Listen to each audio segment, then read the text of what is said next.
మొదటి ఏది జనవరి 1 గోల్గే ఒక శుభవార్త చెప్పబోతా ఉన్నాడు. జనవరిలో మనకు సుదర్శన్ అన్న చెప్పు.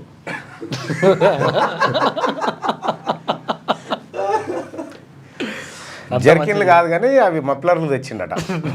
అవి తెచ్చినా కలర్లు చూజ్ చేసుకోరని చెప్తా ఉన్నాడు. కేంద్ర రైల్వే మంత్రి అశ్విని వైష్ణవ్ ఉన్నాడుగా, ఆయనతో మాట్లాడి 4-5 వ్యాగాలు బుక్ చేసి తెస్తారట. చేయాలి. సరే, ఇది ఇట్లా పెడితే మన కోర్టు ఉద్యోగాల నోటిఫికేషన్ విడుదలైంది. కోర్టు ఉద్యోగాల నోటిఫికేషన్లో ఎంత అద్భుతాలు జరిగినాయో ఒక్కసారి లైవ్లో చూడరి.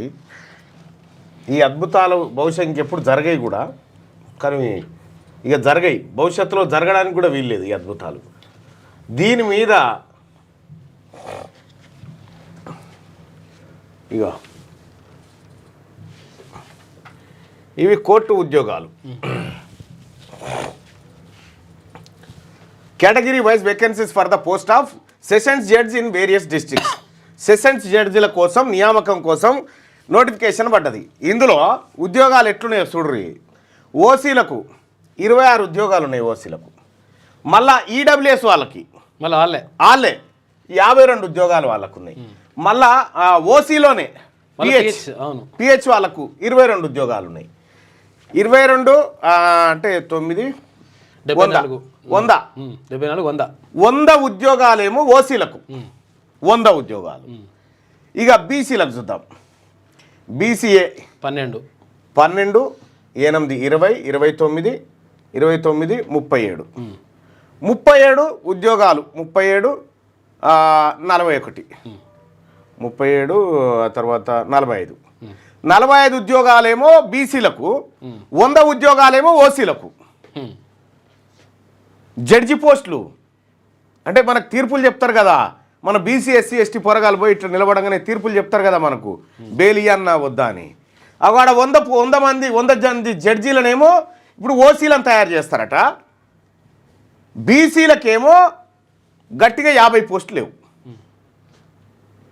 మరి వీళ్ళ జనాభా ఎంత అంటే వాళ్ళ జనాభా వచ్చి 6.98% మంది ఉన్న వాళ్ళకేమో 100 పోస్టులు, 60% ఉన్న వాళ్ళకేమో 50 పోస్టులు. ఇక్కడ ఎస్సీలకు 10 పోస్టులు, ఎస్టీలకు 7 పోస్టులు ఇట్లా బిచ్చవేసినట్టు. ఇది పోస్టులు. ఇక చూడ్రి, ఇందులో ఇంకా గమ్మత్తు విషయం ఏంటంటే సంగారెడ్డి జిల్లాలో ఒక్క గమ్లాయనకు లేదు, ఒక సాకలాయనకు లేదు, ఒక మంగళాయనకు లేదు ఈ పోస్టులు, ఒక ముదిరాజుకు లేదు, ఎవరికి లేదు. బీసీసీ ఎవరికి? కన్వర్టెడ్ క్రిస్టియన్, అంతే.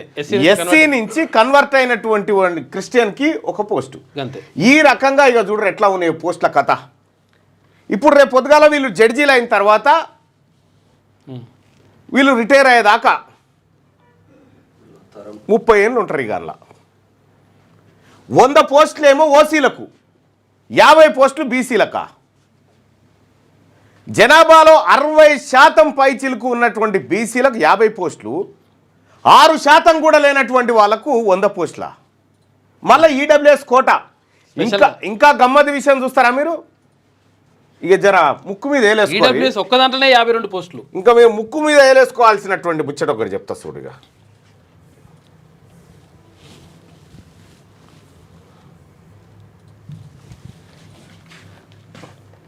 ఈ పోస్టులకు అప్లై చేసుకునేందుకు దరఖాస్తు ఫీజు ఎట్లా, ఎవరెవరు ఎంత కట్టాలంటే the application who belongs to OC and BC వాళ్ళు ఎంత కట్టాలంటే అప్లికేషన్ ఫీజు 600 కట్టాలి, excluding application services charges towards online application processing fee, examination fee. Whereas the SC ST EWS, ఎస్సీలు ఎస్టీలు ఈడబ్ల్యూఎస్ వాళ్ళు ఎక్స్ సర్వీస్ మెన్లు 400 కట్టాలన్నట. చూసుకో. ఇంకా బోర్డు పెట్టు. అంటే అగ్రవర్ణాల్లో ఉన్నటువంటి వాళ్ళు అంటే రెడ్లు, వెలమలు, బ్రాహ్మణులు వీళ్ళందరూ కలిసి 400 రూపాయల ఫీజు కడితే సరిపోతుందట. ఈ సాకలాయన, మంగళాయన, బాలసంతాయన వీళ్ళంతా 600 ఫీజు కట్టాలన్నట. 600 ఫీజు కట్టాలన్నట. ఇక్కడ ఓసీ బీసీ వీళ్ళు 600 రూపాయల ఫీజు కట్టాలన్నట. EWS, SC, ST ST 400. వీళ్ళు 400 రూపాయల ఫీజు కట్టాలన్నట. ఇంకో ఇది ఈ రాష్ట్రంలో జరుగుతుంది. ఈడ ఈడబ్ల్యూఎస్ అంటే ఎట్లా ఈ బీసీల ఈడబ్ల్యూఎస్ చూద్దాం. ఇక్కడ దేని ఆధారంగా 600 ఫీజు కట్టాలంటే బీసీలకు ఆదాయము, బీసీల వార్షిక ఆదాయం, బీసీల వార్షిక ఆదాయం ఎంత ఉండాలంటే 2 లక్షలు ఉండాలి. 2 లక్షల లోపు ఆదాయం ఉండాలి. అంతే. 2 లక్షల లోపు ఆదాయం ఉంటే వీళ్ళకు ఈ బీసీ కోట. మరి ఈ 400 ఫీజు కట్టేటువంటి ఈడబ్ల్యూఎస్లకు ఎంత ఉండాలంటే వీళ్ళకు ఏడాదికి 8 లక్షల లోపు ఉండాలట. ఏనా న్యాయం అది? ఇగో ఇది ఒకరికి 8 లక్షల ఫీజు ఏంది? 8 లక్షల వీళ్ళ కట. ఇప్పుడు వీళ్ళు ఎవరు ఉంటారయ్యా అని అంటే రెడ్డి, వెలమ, కమ్మ, బ్రాహ్మణ, కమ్మ. ఇగో వీళ్ళ కట, ఈ నిరుపేదల కట 400 రూపాయల ఫీజు అట. ఈ బాలసంతాయనకు, అడక తినటాయనకు, రోడ్ల మీద డొమ్మరగడ్డలు వేసుకునేటాయనకు, మైల బట్టలు పిండుకొచ్చేటాయనకు, షేవింగ్ చేసి గడ్డాలు చేసి మనుషులను కాపాడేటువంటి బీసీల కట, బీసీల పిల్లలు 600 కట్టాలంట ఫీజు. కాదు, ఇక్కడ 2,10,000 రూపాయలు ఉంటే నేను బలిసినోడు. 2 లక్షల రూపాయలకే ఈడు బలిసినోడట. కానీ ఈడు 8 లక్షలు ఉన్నా కూడా ఈయన బలవలేదట. పేదవాడట. చూసుకో ఎట్లా ఉంటుందా? ఎట్లా ఎక్కడ ఉంటుంది ఇదేనా న్యాయం? ఇది ఒకరికి 8 లక్షలకు పేదోడు ఎట్లా అవుతాడు? ఒకరికి 2 లక్షలకు పేదోడు ఎట్లా అవుతాడు? ఇదేనా? ఇగో చూడు, ఎగ్జామినేషన్ ఫీజు దీంట్లోనే ఓసీ బీసీలకు 600 ఫీజు, ఎస్సీ ఎస్టీ ఈడబ్ల్యూఎస్ వాళ్ళకు ఇంకా నయ్యం, ఈడబ్ల్యూఎస్ వాళ్ళకు మొత్తం తీసేస్తారు అంతే. గింత దుర్మార్గం జరుగుతూ ఉంటే, గింత అన్యాయం జరుగుతూ ఉంటే ఏం చేస్తూ ఉన్నారు బీసీ నాయకులారా? 60 లక్షల మంది, అదేది 60% ఉన్నటువంటి బీసీలకు బిడ్డలకు అన్యాయం జరుగుతూ ఉంటే ఏం చేద్దాం చెప్పురి? తెలుసుకోవాల్సిందే కదా. అందుకోసమే ఈ రేపంటే 5 తారీఖు రోజు ఈ గట్కేశ్వర్ పక్కన ఉన్న కొర్రాంల దగ్గర జేకే కన్వెన్షన్లో బీసీలు రాజకీయంగా ముందుకు పోతే తప్ప ఈ దుర్మార్గాలను అరికట్టలేము. ఈ 10% నిన్న కవిత గారు అక్కడ ధర్నా చేసిరు. ధర్నా చౌక్ దగ్గర ధర్నా చేసి బీసీలకు అన్యాయం చేసింది కాంగ్రెస్ పార్టీ అని చెప్తారు. ఏమైనా బుర్రు ఉండాలి నేను చెప్తే. ఇక్కడ 2019లో భారత పార్లమెంటు చట్టం చేసింది, ఈడబ్ల్యూఎస్ చట్టం చేస్తే దాన్ని అప్ టు 10% అమలు చేయమంటే 2019లో కేసీఆర్ దాన్ని 10% బై అమలు చేసిండు ఈడబ్ల్యూఎస్. ఇది 50%కు 10% అంటే 100%కు 10% చేసిన దుర్మార్గుడు కేసీఆర్. ఇంకా చేస్తూ ఏం చేసిండు ఎరికేనా? అయ్యో వీళ్ళు పేదవాళ్ళు కదా అని చెప్పి వీళ్ళకు వాస్తవానికి హైదరాబాద్లో ఎంత జాగా ఉండాలి, అర్బన్ ఏరియాలో, రూరల్ ఏరియాలో ఇల్లు ఎట్లుండాలి, 8 లక్షల ఆర్థిక ఆదాయం ఉండాలి, వ్యవసాయం అయితే 50 ఎకరాలు ఉన్నా సరే ప్రాబ్లం లేదు. 50 ఎకరాలు ఉన్నా వాళ్ళు ఈడబ్ల్యూఎస్ ఎలిజిబుల్ అని తీసుకొచ్చిండు కేసీఆర్. మనం గుంట భూమి లేనోడు 600 కట్టాలి. ఇప్పుడు ఎగ్జామ్ ఫీజు 50 ఎకరాలు ఉన్నోళ్ళేమో ఇప్పుడు 400 కట్టాలన్నట. 50 ఎకరాల పేదవాడిలు. ఎందుకంటే వ్యవసాయం నుంచి వచ్చేటువంటి ఆదాయానికి పన్ను లేదు కదా, ఆదాయ పన్ను లేదు. ఈ ఆదాయ పన్ను లేనటువంటి వాళ్ళకి 8 లక్షల లోపే కాదు, అది లెక్కలోకే రాదన్నట్టు కాదు ఆదాయం. ఇగో ఇంత దుర్మార్గం జరుగుతుంటే ఏం బీసీలో ఏమో చచ్చిపోతామా? మాట్లాడకపోతే చచ్చిపోతామా? మాట్లాడితే ఏమైనా కొంపలు కొట్టుకపోతాయా? మాట్లాడకపోతేనే కొంపలు కొట్టు. దేని గురించి జరుగుతున్నాయి రాష్ట్రంలో పోరాటాలు? స్కాలర్షిప్ల గురించా పోరాటాలు జరిగేది? అధికారంలో ఎవడుంటే వాడి బిడ్డలకు అన్యాయం జరగదు, గుర్తుపెట్టుకోరు. అందుకోసమే బీసీ ప్రజల కళ్ళ ముంగట నిన్నొచ్చిన నోటిఫికేషన్ ఇది. నిన్ననే 10 ఏళ్ల కింద ఎస్సీ ఎస్టీ ఈడబ్ల్యూఎస్ వాళ్ళకు 400 ఫీజు, బీసీలకు 600 ఫీజు అట. ఈ బీసీలలో ఇప్పుడు ఉద్యోగాలు ఉన్నాయా అంటే ఇక ఉద్యోగాలు లేవో మళ్ళీ ఉద్యోగాలు కూడా ఏం లేదు. 100 పోస్టులు ఓసీలకు. ఇంకా మళ్ళీ ఏంది ఈ ఈడబ్ల్యూఎస్ అంటే ఎకనామికల్లీ వీకర్ సెక్షన్. ఇప్పుడు ఇంకా చూడుర్రి ఎంత దుర్మార్గమైందంటే ఆర్థికంగా ఈడబ్ల్యూఎస్ అంటే దీనికి డెఫినేషన్ ఏమి ఇచ్చారు? ఎకనామికల్లీ వీకర్ సెక్షన్ అంటే ఆర్థికంగా వెనకబడిన సెక్షన్ తరగతి. ఆర్థికంగా వెనుకబడిన లేకపోతే బలహీన వర్గాలు, వెనుకబడిన వర్గం.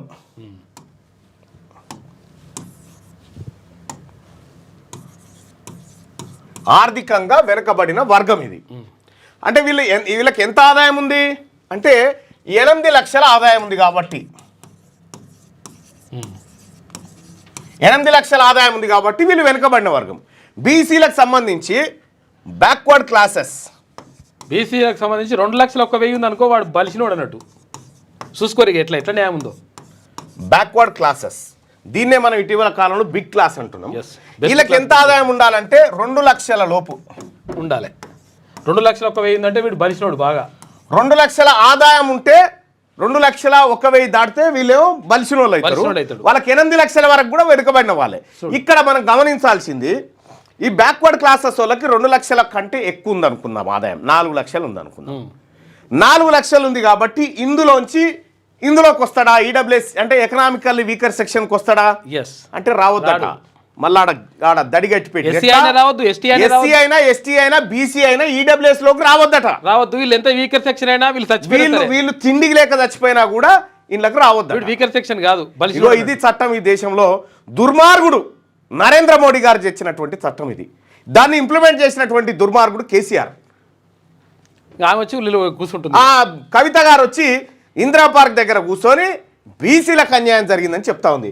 ఇక్కడ మనం ఇక్కడ 3 లక్షలు లేదంటే 4 లక్షల ఆదాయం ఉందనుకో, ఈ 8 లక్షల లోపే ఉన్నాడు కదా అని చెప్పి ఈడబ్ల్యూఎస్ ఇస్తారంటే ఈయనకి ఇయ్యరట, ఈయనకు లేదట. అది ఈయనకు హక్కే లేదట. బీసీ ఓడికి దేశంలో హక్కులు లేవని చెప్తా ఉన్నాడు నరేంద్ర మోడీ ప్రభుత్వం. కాదు, ప్రపంచంలో ఒకటికి 8 లక్షలు ఉంటే పేదోడు అవుతాడు, ఒకటి 2,01,000 ప్రపంచంలో ఒకటే ప్రాంతంలో ప్రపంచంలో ఒకటే ఊళ్ళే అట్లా ఒకటే ఊర్లో 8 లక్షలు ఆదాయం ఉన్నోడు పేదవాడైండు, 2 లక్షల ఆదాయం ఉన్నోడు బలిసినోడు అయిండు. 2,01,000 ఉంటే బలిసినోడు అయిండు. చూసుకో ఇక ఎక్కడ న్యాయం ఇది. ఇగో ఇది పట్టబాగటీలు ఉద్యోగాల దొంగతనం కాకపోతే దీన్ని ఏమంటారు చెప్పు. దీని మళ్ళీ ఈడబ్ల్యూఎస్ గురించి మాట్లాడతానంటే నేను బరాబర్ మాట్లాడతా. ఎస్సీ ఎస్టీలకు మొత్తం వచ్చింది 10%, 17 అవి పోస్టులు, మొత్తం 17 పోస్టులు ఎస్సీ ఎస్టీలు మొత్తం కలిపితే. దీనికి క్రిమిలేయర్ అని పెడతారయ్యా సారు, క్రీమిలేయర్ అని పెడతారు. దీనికి బీసీ అని పెట్టేసి కొట్టి పడేస్తారు. క్రీమిలేయర్ అని పెడతారు అంటే క్రీమ్ ను మొదటగా బీసీ వర్గాల నుంచి అందుకున్న వాళ్ళకి లేదట. వర్తించదు వీనికి, వానికి రిజర్వేషన్ లేదు. మళ్ళీ క్రిమిలేయర్ వానికి వర్తించదు. ఇగో ఇది కథ జరుగుతున్న దోపిడి. గిది ఏం చేస్తున్నారు లైవ్ చూస్తున్నటువంటి మిత్రులారా, బీసీలు ఎంతమంది ఒక్కసారి చెప్పండి. మీరు బీసీ అయితే ఒక్కసారి బీసీ అని కామెంట్ పెట్టండి అన్న చూద్దాం. బీసీ అని కామెంట్ పెట్టండి చూద్దాం. బీసీలు ఎవరెవరైతే ఉన్నారో బీసీ అని ఒక్కసారి కామెంట్ పెట్టండి. ఇగో రవికుమార్ చారి అంటున్నాను, ఒకసారి బీసీ అయితే బీసీ అని కామెంట్ పెట్టండి సార్. బై సాబ్ సపోర్ట్ చేసేటోళ్ళు కూడా పెట్టండి. మీరు బీసీ అయితే లైవ్ చూస్తున్న బీసీలు అయితే బీసీ అని కామెంట్ పెట్టండి.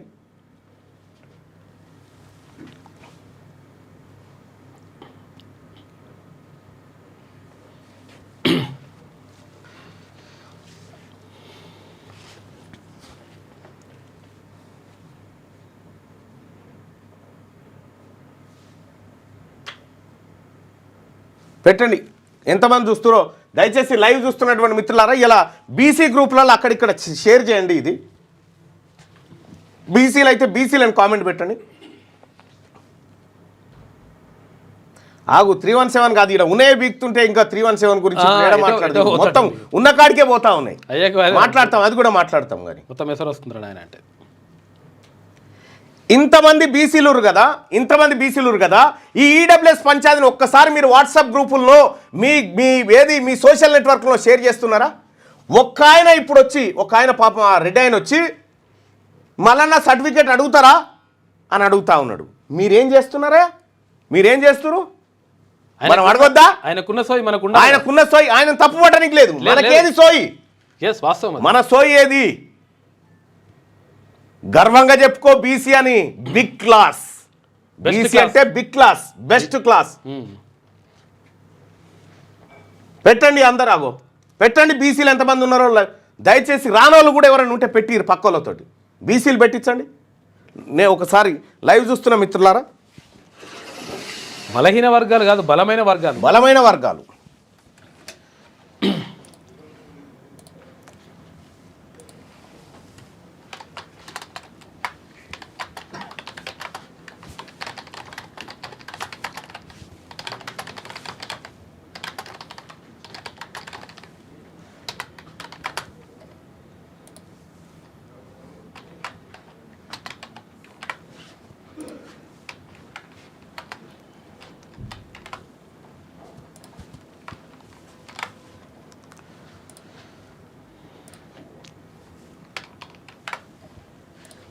రైట్, ఇక్కడ పోల్లో కూడా చెప్పండి బాయ్ సాబ్, ఈ లైవ్ చూస్తున్న మీరు ఏ సామాజిక వర్గానికి చెందినవారు? బీసీయా, ఎస్సీయా, ఎస్టీయా, ఓసీయా? దయచేసి వేయండి, దయచేసి ఓట్లేయండి. మీరు ఏ సామాజిక వర్గమో చెప్పండి.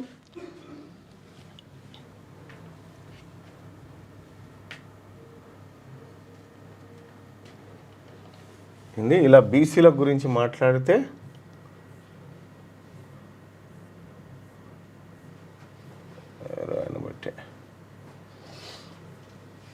ఇలా బీసీల కోసం మీరు మాట్లాడితే మిమ్మల్ని కాంగ్రెస్ ప్రభుత్వం నెక్స్ట్ మీకు టికెట్ వస్తుందా అని చెప్పని అంటున్నారు. టికెట్ల కోసం కాదు బట్ టికెట్లు వాళ్ళకి ఓట్లు ఎవరి దగ్గర ఉన్నాయా? ఓట్లే మన దగ్గర ఉండే కదా. వాళ్ళు టికెట్ తీసుకున్నా కూడా ఓట్లు మనమే వేయాలి కదా. రాహుల్ గాంధీ గారి నిర్ణయం కదా. రాహుల్ గాంధీ గారికి గంట క్లియర్గా చెప్తా ఉంటే దయచేసి లైవ్ చూస్తున్న మిత్రులారా, ఈ లైవ్ చూస్తున్న మీరు ఏ సామాజిక వర్గానికి చెందినవారు? రాహుల్ గాంధీ గారి ఆశయాలకు అనుగుణంగానే నడుస్తున్నది లెక్క.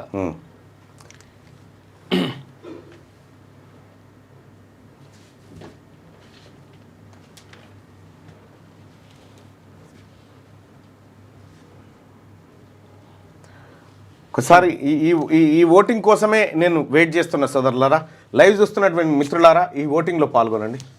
కాదు ఇప్పుడు పేదోళ్ళు అంటే అందరూ 2 లక్షల లోపు ఉన్న పేదోళ్ళు అంటారు. 2 లక్షల లోపు ఉన్నటువంటి బీసీ ఓడు పేదవాడు అవుతాడు. 2 లక్షల ₹1 నాడు పెద్దోడు అవుతాడు. 8 లక్షల వరకు ఆదాయం ఉన్నటువంటి ఓసీ వాళ్ళు పేదోళ్ళు అవుతారట. గట్టెట్లుంటుంది లెక్క? ఏమన్నా ఉంటుందా ప్రపంచంలో ఎట్లా ఇటువంటిది? ఈ కోర్టు నోటిఫికేషన్లో ఇప్పుడు 100 మంది జడ్జీలు ఓసీలట, బీసీలు 50, ఎస్సీలో 10 మంది, ఎస్టీలు 7. క్యాస్ట్ని బట్టి పేదోడు ఎట్లా డిసైడ్ చేస్తావు? ఇప్పుడు సేమ్ ఉండాలి కదా, అందరికి 8 లక్షల వరకు పేదోడు అనాలి కదా. ఒకవేళ అట్లా 8 లక్షల వరకు ఉన్న వాళ్ళంతా పేదోళ్ళని చెప్పాలి కదా, అనాలి కదా. నిజంగా ఎకనామికల్లీ వీకర్ సెక్షన్, ఆర్థికంగా వెనకబడ్డోళ్ళు, ఒకరికొక న్యాయం ఒకరికొక న్యాయం ఏంది? అయితే ఈ ఆర్థికంగా బీసీలకు రిజర్వేషన్ మెంటమంటే సుప్రీంకోర్టు వెంటనే 50% దాటొద్దు, ఓసీలకు పెంచుకోరు, ఇబ్బంది జడ్జిలమ్మ మేమంతా మేమే కదా, గిడ్జిలం అంతా మేము ఓసీలమే కదా, పెంచుకోని మా వాళ్ళ కోసం స్లాబ్ అడ్డు వస్తుంది. ఈ జ్యుడిషియల్ సిస్టమ్ కూడా బీసీల పక్షాన లేకపోతే ఈ దేశంలో ఉన్నటువంటి మెజారిటీ ప్రజలకు ఏం హక్కులు దక్కినట్టు, ఎట్లా స్వాతంత్రం వచ్చినట్టు అవుతుంది? ఇది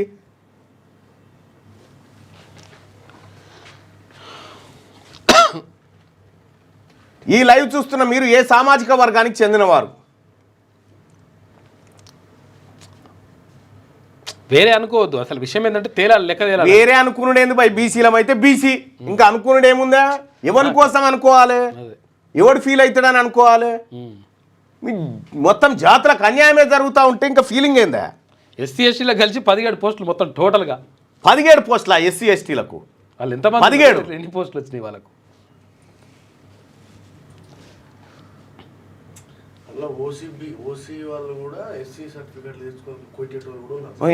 చూపిస్తా.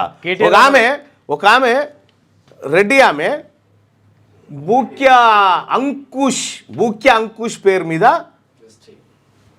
ఎస్టీ సర్టిఫికేట్ పెట్టి ఉద్యోగం చేస్తూ ఉంది. ఇప్పుడు ఎస్టీ సర్టిఫికేట్ వాళ్ళ ఇంట్లో కిరాయికి ఉండి వాళ్ళకి తెలవకుండా పెడితే ఆ బూక్య అంకుష్ వాళ్ళ భార్య ఎస్టీ కమిషన్లో ఫిర్యాదు చేసింది, మా ఆయన పేరు పెట్టుకొని ఉద్యోగం సంపాదించిందని. నేను రేపటి నెల ఉండనా, అది ఉండొచ్చు కదా ఫైల్. కాదు, కేటీఆర్ వాళ్ళ మామ కూడా చేసిన ఎస్టీ సర్టిఫికేట్ పెట్టి. ఈ లైవ్ చూస్తున్న మీరు ఏ సామాజిక వర్గానికి చెందినవారు? రైట్, ఇగో ఇదే లెక్క, ఇంకేముందా? అంతే, ఇదే లెక్క, ఇదే రిజర్వేషన్, ఇదే లెక్క. ఎస్సీలు 18% ఉన్నారు, ఎస్టీలు 9% ఉన్నారు, బీసీలు 65% ఉన్నారు, బరాబర్ లెక్క ఓసీలు 7% ఉన్నారు. కరెక్ట్ వచ్చేసింది లెక్క. తెలంగాణ రాష్ట్రం లెక్క వచ్చేసింది. లెక్క ఈ వచ్చేసి తెలంగాణ రాష్ట్రంలో ఉన్న లెక్కనే ఇది, ఇంతే ఇది బరాబర్. ప్రజలారా. ఎస్సీలు ఈ 65% ఉన్నటువంటి వారి ప్రయోజనాలను దాచిపెడుతూ ఎవరో భయపడుతూ ఎవరికన్నా ఇబ్బంది కలుగుతుంది, ఎవరు నొచ్చుకుంటారో అని దాచుకొని మాట్లాడాలి. దీని గురించి ఓపెన్గా మాట్లాడతాం, ఓపెన్గా చేస్తాం. కళ్ళ ముంగట గింత అన్యాయం జరుగుతూ ఉంటే మాట్లాడకపోతే ఈ 100 ఉద్యోగాలు వాళ్ళకు, ఓసీలకు 26 ఉద్యోగాలు, ఓసీ ఈడబ్ల్యూ ఈ 26 ఉద్యోగాలలో అందరూ పోటీ పడొచ్చాయి. మళ్ళీ ఇక్కడ ఈడబ్ల్యూఎస్ 52 ఉద్యోగాల, ఒక్క ఈడబ్ల్యూఎస్. వాళ్ళు ఎంతమంది ఉన్నారు పర్సెంట్? తెలంగాణ రాష్ట్రంలో ఈడబ్ల్యూఎస్ వాళ్ళు ఉన్నది ఎంత? 1% అంతే. 1 or 1.5%. 1.5% ఉన్న వాళ్ళకు 52 ఉద్యోగాలు, 100% ఉన్నటువంటి బీసీలకు 50 ఉద్యోగాలు, 45 ఉద్యోగాలు. ఏం అన్యాయమే? ఈ విధానం కనిపిస్తే ఈ ఉద్యోగాలను చింపొద్దా మనం ఇవన్నిటిని? ఇక్కడ ఎస్సీలు 19% ఉంటే వాళ్ళకి 10 ఉద్యోగాలు. ఇప్పుడు ఏం ఉద్యోగాలు అంటే ఇవి జడ్జీలు, జడ్జి ఉద్యోగాలు, సెషన్ జడ్జి ఉద్యోగాలు ఇవన్నీ. జిల్లా జడ్జిలు ఆ జడ్జి గారులు ఆడ కూర్చొని ఇక మన పోరగాడు ఇన్పత్తునుకనో లేకపోతే అన్నో పాలెలో పంచాయతీ కానో ఉంటేగా బెయిల్ ఇయ్యన్నా వద్దా లోపలికి దూరాలని డిసైడ్ చేసే కాడ జిల్లా వైజ్గా కూడా అన్యాయం ఉన్నది. జిల్లా వైజ్గా అన్యాయమే జరుగుతూ ఉన్నది. చూడండి, హైదరాబాద్ చూడండి, రంగారెడ్డి చూడండి, నల్గొండ చూడండి, ఆ ప్రాతినిధ్యం వాళ్ళు వహిస్తే వాళ్ళకి ఇంతకు మించిన పాపం ఇంకొకట్లేదు తెలంగాణ రాష్ట్రంలో. లైవ్ చూస్తున్నటువంటి బీసీ సోదరులారా, ఉపేక్షించడానికి నేను సిద్ధంగా లేను. ఎట్టి పరిస్థితిలో ఈ సిస్టమ్ మారాల్సిందే. ఈ దొంగ ఈడబ్ల్యూఎస్ కోటా ఏదైతే అమలు జరుగుతూ ఉందో దాన్ని కుదించాల్సిందే. లెక్క తేలిపోయింది ఆల్రెడీ. ఒక్క ఆయన వచ్చి ఒక రెడ్డోల పిల్లగాడు వచ్చి జై రెడ్డి అని పెడితే మనోళ్ళు చూసుకుంటా ఏం చేస్తారా? పెట్టి దిగురి, మాట్లాడురి.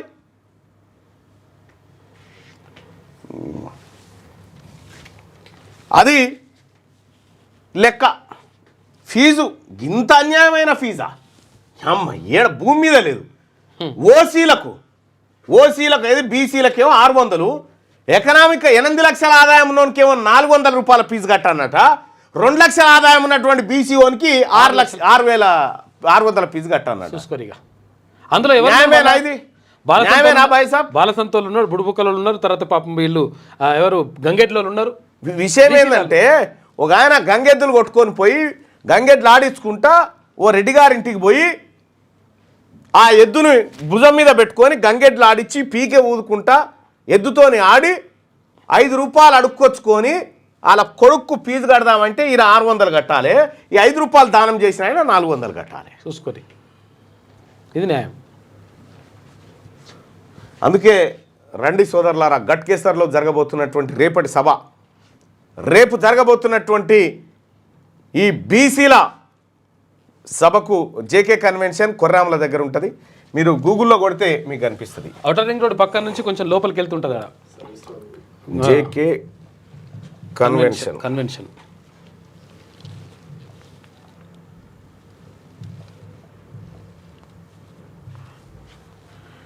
ఇగో ఇదే JK convention hall in Ghatkesar, Rangareddy. మనం ఇక దీన్ని క్లిక్ చేస్తే మనకి ఆ లొకేషన్ కూడా వస్తుంది.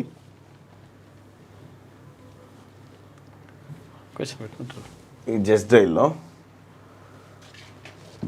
ఆ లొకేషన్ కూడా వస్తుంది బాయ్ సాబ్. మీరు దానికి డైరెక్ట్ రావచ్చు. లొకేషన్లో కనిపిస్తే